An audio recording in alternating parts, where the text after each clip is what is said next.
Ketika Rasulullah Shallallahu Alaihi Wasallam menggambarkan kepada kita bagaimana hubungan beliau kepada umatnya, beliau menyatakan, la taj'alu qabri 'ida, jangan jadikan makamku seperti hari raya. Tahu hari raya? Ramenya cuma setahun sekali. Ramenya cuma setahun sekali. Orang-orang yang pemikirannya rodok keblinger, ngertikannya lain. La taj'alu qabri 'ida. Tuh Rasul udah ngomong, jangan jadikan makamku seperti hari raya. Berarti nggak boleh membuat hal yang rame-rame di makamnya Rasul. Berarti makamnya Rasul harus dibuat sepi. Berarti nggak boleh ziarah kepada Nabi. Lagi keblinger kan ini?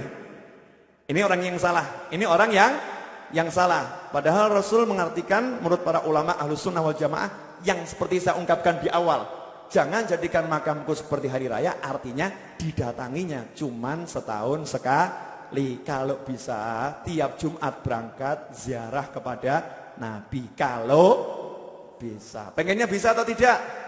Pengennya bisa. Tapi kenyataannya belum bisa. Kenyataannya belum bisa. Siapa tahu suatu saat nanti bisa. Jangan nutup kekuasaan Allah. Seringkali kita nutup kekuasaan Allah dengan mengatakan tidak mungkin bisa. Karena kita menutup kekuasaan Allah, sandarkan semua dengan kekuasaan Allah. Semoga suatu saat bisa. Bisa jadi bisa besok atau lusa bisa. Siapa tahu besok jenengan dipanggil sama pemerintah Saudi suruh tinggal di Madinah untuk ngosek WC-nya Madinah. Bisa kan begitu?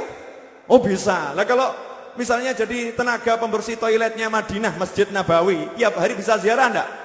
Bisa. Enggak usah nunggu hari Jumat, tiap hari bisa ziarah. Dan itu tergantung daripada kuasanya Allah Subhanahu wa ta'ala. Tapi kalau pada kenyataannya belum bisa bagaimana? Rasul ngasih solusi. Kalau kenyataannya belum bisa, maka bersolawat dan salamlah kalian dimanapun kalian berada. Karena sesungguhnya dimanapun kalian berada, solawat dan salam kalian itu sampai kepadaku. Rasul menyatakan Allah mempersiapkan satu malaikat yang telah ditugaskan khusus di pemakaman Nabi Muhammad SAW. Dikatakan pemakaman Nabi karena di situ diletakkan tubuh yang mulia untuk beristirahat tubuh tersebut sampai nanti dibangkitkan. Dan perlu adab kepada Nabi. Makanya Imam Malik rahimahullah mengatakan, siapa yang berkata aku akan menziarahi makam Nabi, Imam Malik menyatakan orang tersebut harus dihukum cambuk.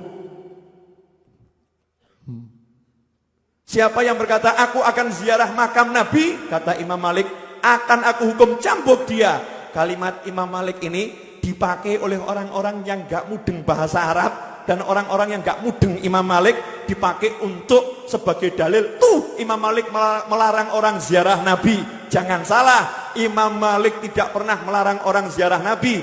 Tapi Imam Malik rahimahullah marah kepada orang-orang yang lisannya mengucapkan kurang ajar dengan mengatakan aku akan menziarahi makam Nabi. Kalau berkata begitu berarti dia cuma mau menziarahi tanah gunduk begitu, mau menziarahi nisan. Imam Malik tidak mau seperti itu karena dalam pindangan Imam Malik Nabi itu hayyun fi qabrih, hidup di dalam makamnya. Rasul itu tidak pernah mati seperti manusia biasa. Memang Rasul meninggal dalam arti ruhnya berpisah dari jasad, tetapi jasad Rasul tidak pernah mati. Karena itulah jasad Nabi utuh dan hidup, darah tetap mengalir di dalamnya. Sebagaimana dibuktikan dalam sebuah riwayat ketika makam Sayyiduna Hamzah radhiyallahu ta'ala digali untuk dipindahkan dari medan Uhud. Saat itu alat galiannya yang digunakan untuk menggali makam, setelah 40 tahun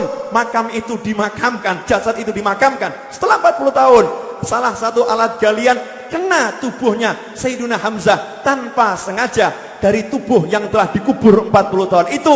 Ketika kena alat untuk menggali, mengucurkan darah segar berwarna merah. Saya mau nanya, ada enggak mayit darahnya masih mengalir? Tidak ada kan? Nah itulah kebenaran, syuhada itu hidup. Tapi enggak jalan-jalan jasadnya. Kalau jasadnya jalan-jalan kan medeni, itu cuma di film orang yang ngawur-ngawur begitu. Enggak, jasadnya tetap terbaring mulia. Tapi Allah jaga kemuliaan jasad tersebut. Darah tetap mengalir. tubuh Nabi Muhammad SAW harum luar biasa. Kenapa? Karena memang hidup tubuhnya. Meninggal jasadnya, tapi hidup. Dalam arti dijaga kemuliaannya oleh Allah Subhanahu wa ta'ala. Tidak ada satupun yang berubah dari tubuh Rasul. Makanya ketika Nabi SAW dikabarkan meninggal dunia, Sayyidina Abu Bakar As-Siddiq radhiyallahu ta'ala anhu yang hari itu lagi berada di luar kota Madinah, segera kembali ke kota Madinah, mendatangi Nabi Muhammad SAW, kemudian menghampiri tubuh Rasul SAW yang mulia, kemudian mengecup kening beliau SAW sambil mengatakan, tibta hayya wa mayyita. Wahai Rasul, engkau harum ketika hidup dan engkau tetap harum meskipun telah meninggal dunia. Nah, Imam Malik yang sangat cinta kepada Nabi SAW, Imam Malik itu karena cintanya pada Nabi, beliau tidak pernah menyampaikan hadis Nabi kecuali setelah mandi. Mandi pakai baju yang megah, duduk di atas kursi yang tinggi, kemudian pasang wewangian, baru menyampaikan hadis Nabi. Makanya tadi saya larang jenengan pasang wewangian yang dilarang sama Nabi di pengajian. Rokok tadi itu loh.